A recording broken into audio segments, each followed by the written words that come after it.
It is the 7th of December 1942, and the harbour of Bordeaux is utterly still. The Germans have held this port for 2.5 years, and they have grown comfortable in that certainty. Sentries pace the concrete quaysides with the slow rhythm of men who do not expect trouble.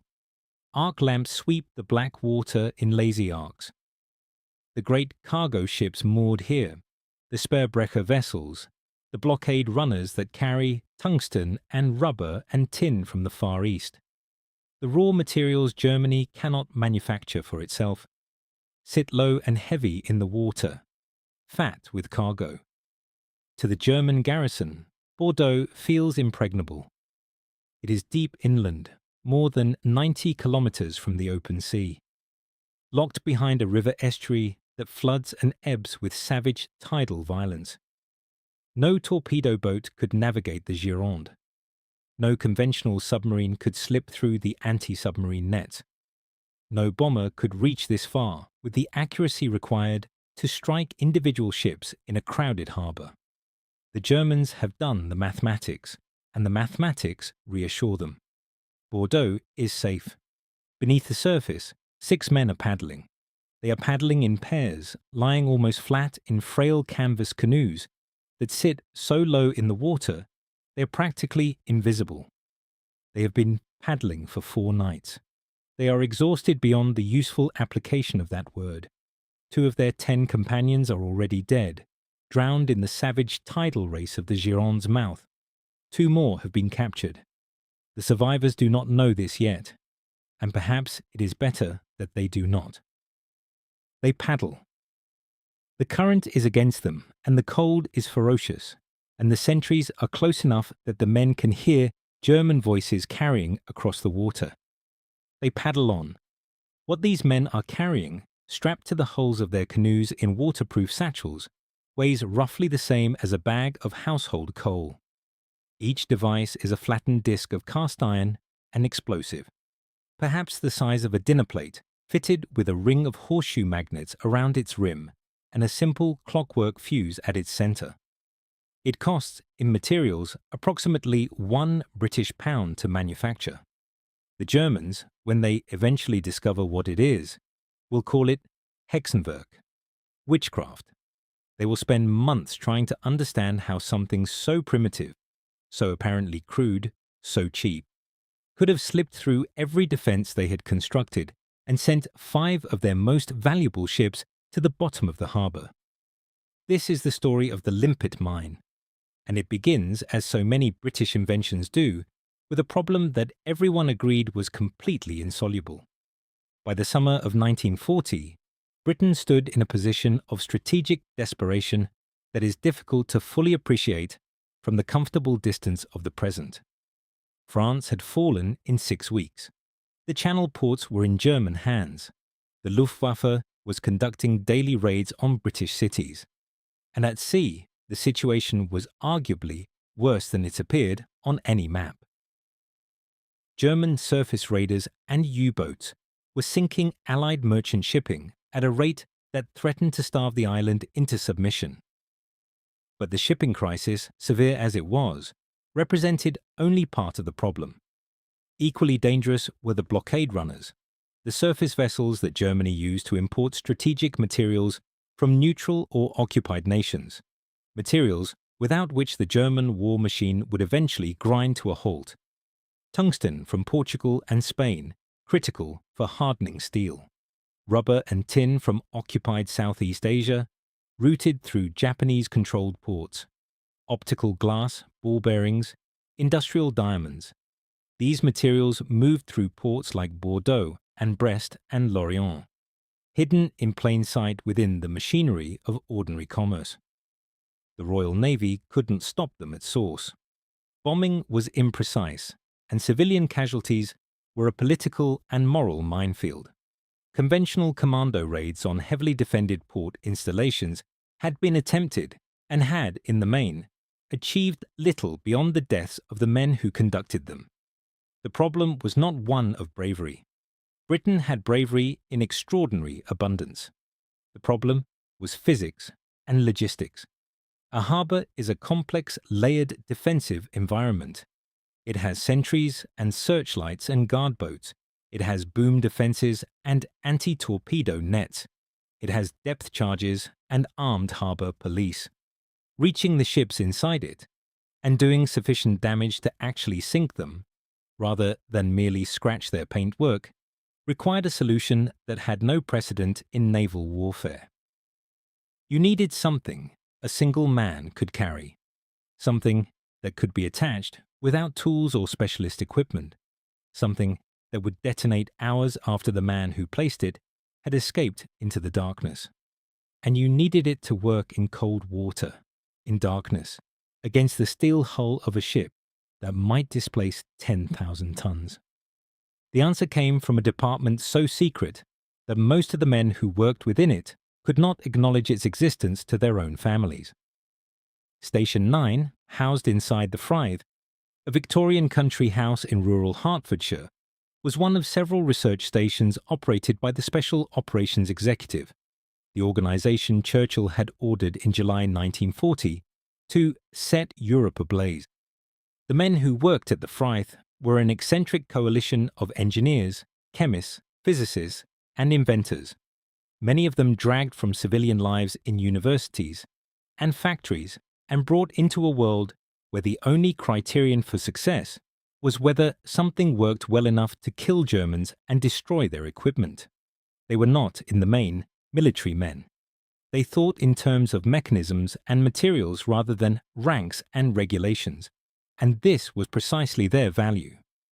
The Limpet mine, in its mature form, was the product of several iterations of a core idea that is deceptively simple. A ship's hull, below the waterline, is made of steel. Steel is ferromagnetic. A sufficiently powerful array of permanent magnets, arranged correctly, will adhere to a steel hull with a force that no amount of current, vibration, or underwater pressure can overcome. Attach your explosive charge to those magnets, set a clockwork delay fuse, and the device becomes, in effect, self-locking. It requires no drilling, no clamping, no welding. A man with cold, wet hands working in darkness can attach it in seconds. The challenge was not conceptual. The challenge was engineering a device that could actually deliver a lethal charge against a hull that might be 2 centimeters of rolled steel, backed by internal structure designed to resist exactly this kind of concentrated explosive force. The solution lay in what ordnance engineers call a shaped charge, though the Limpet's designers approached the problem from a practical rather than theoretical direction, by forming the explosive, in this case, a compound called PE808, a plastic explosive with the consistency of putty and the faint sweet smell of marzipan, into a specific concave shape within the iron casing. The designers found that the detonation could be directed inward with far greater force than a simple flat charge would produce. The magnets, 6 horseshoe pattern units arranged in a ring around the charge, were powerful enough that removing the device by hand once it was attached was effectively impossible without specialist tools.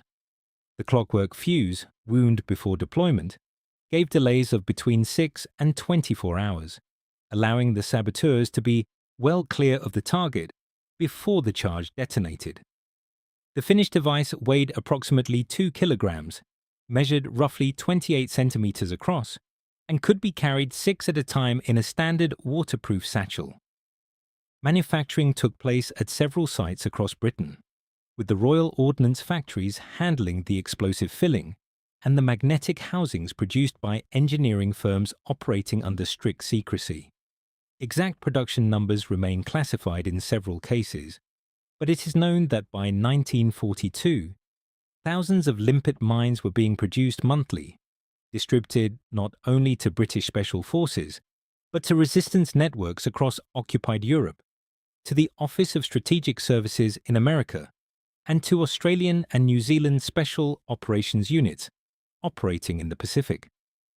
The device was deliberately designed to be manufacturable by a competent machinist with access to ordinary workshop equipment. and versions of it were indeed produced clandestinely by resistance groups in France, the Netherlands, and Norway using the plans smuggled to them by SOE. If you are finding this interesting, a quick subscribe helps more than you know. The operation that would make the Limpet mine famous was planned with a thoroughness that belied its audacity. Operation Frankton, mounted in December 1942, was conceived by Major Herbert "Blondie" Hasler of the Royal Marines, a man who combined an eccentric physical courage with a meticulous engineering mind. Hasler had identified the Bordeaux blockade runners as a priority target of strategic importance. The ships carried materials that German industry genuinely could not source elsewhere in sufficient quantities. Sinking them, even temporarily removing Bordeaux as a functioning port for blockade running, would impose real costs on German war production. The problem, as always, was getting close enough. Hasler's solution was the Cockle Mark II canoe, a two-man craft of canvas and wooden ribs that could be carried aboard a submarine, launched through the torpedo hatch, and paddled over extraordinary distances by men trained to an almost inhuman degree of physical endurance. 10 men in 5 canoes were launched from HMS Tuna in the mouth of the Gironde estuary on the night of 7th December. What followed was 5 nights of paddling through tidal waters that killed 2 men outright and forced 2 more to abort. Hasler and his remaining men, Marine Bill Sparks with him in Catfish, and the crew of Crayfish, Corporal Albert Laver and Marine Bill Mills, reached Bordeaux in the early hours of December 12th. They moved through the harbour in near total darkness, working along the hulls of the moored vessels with the quiet, focused precision of men who have accepted that they are probably going to die and have decided to be useful about it before they do. Each Limpet mine was removed from the satchel, the clockwork fuse was set, and the device was held against the steel hull until the magnets took hold with a soft, definitive clunk, roughly the sound and feel of a heavy car door closing. Each man placed his charges at the waterline and below, positioning them against the hull plating, rather than against strengthened structural elements.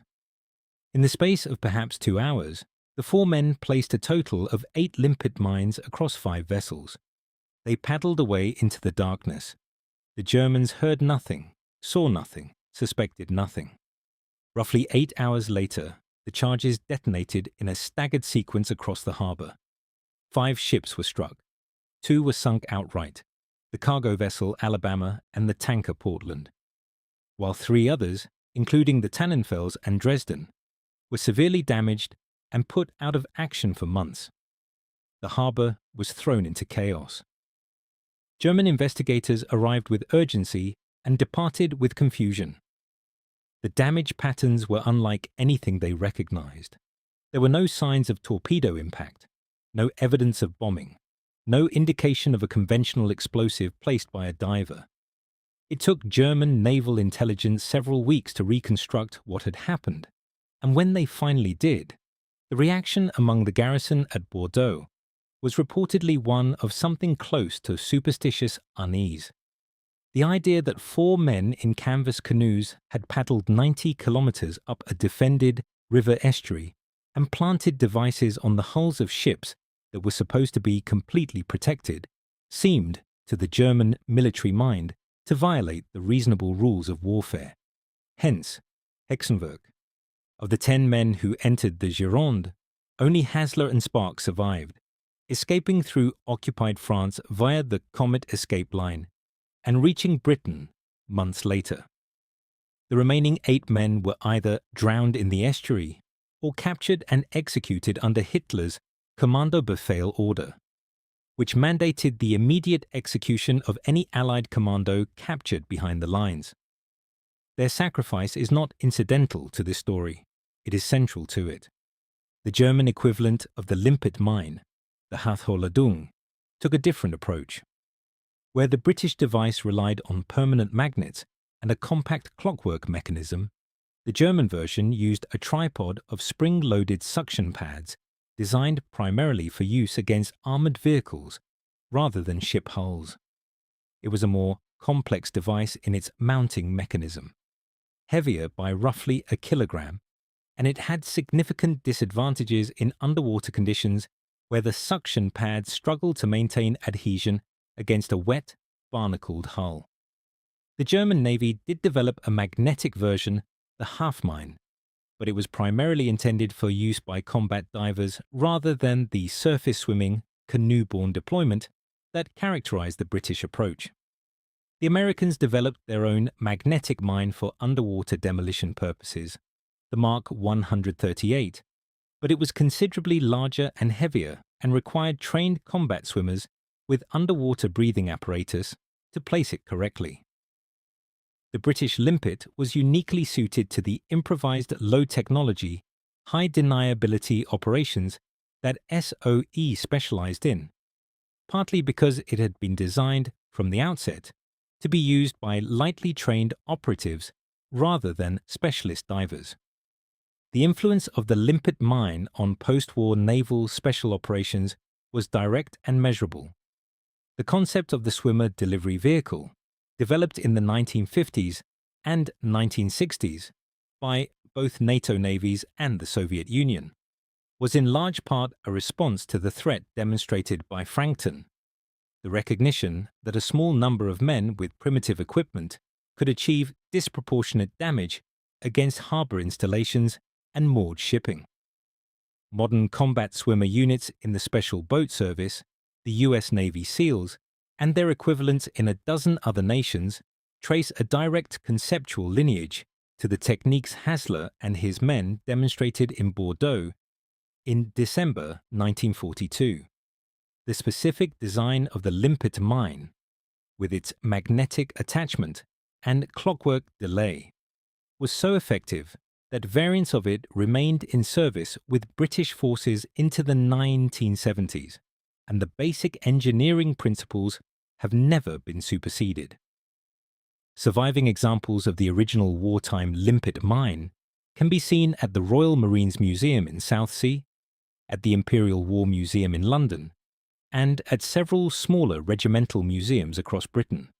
They are small, unimpressive objects in their glass cases, dull iron, slightly corroded, with nothing about their appearance that communicates the extraordinary chain of events they made possible. They look, if anything, like industrial components, spare parts for a machine of no particular interest.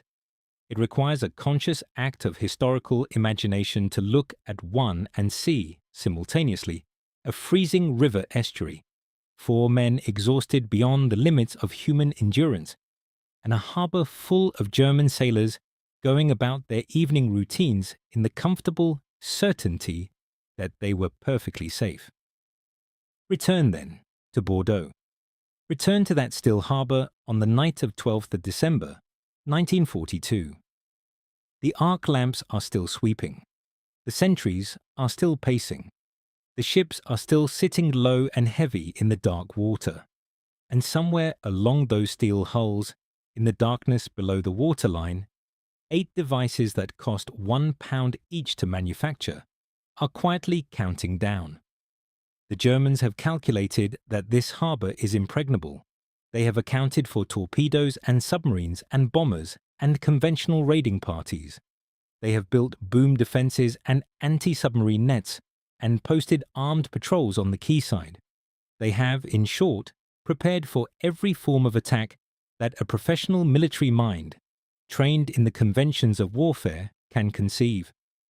What they have not prepared for is 4 men with canvas canoes and 8 dinner plates.